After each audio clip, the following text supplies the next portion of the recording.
Já vám řeknu, že neexistuje žádný výrok, který by zpochybňoval to, že jste stále evidován jako agent státní bezpečnosti. Navíc vaše jméno se vyskytuje v několika různých dokumentech. Není to 10 nebo 12. Není to pravda. Ano, je to Moje tak. jméno Andrej Babiš? Vaše jméno Andrej Babiš. To znamená, že je prakticky nemožné, aby si někdo tohleto vymyslel.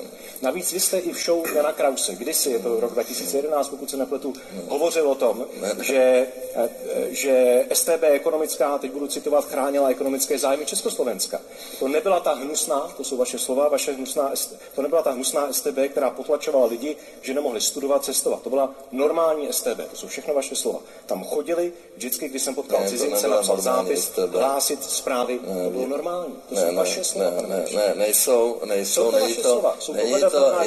je to manipulace podniku tanečného obchodu a ta StB ekonomická, ta chránila ekonomické zájmy Československa. To nebyla ta hnusná StB, která potlačovala lidi, že nemohli cestovat, nemohli studovat. To byla normální StB, tam chodili a my jsme museli vždycky, když jsem potkal cizince, napsat zápis, hlásit, zprávy.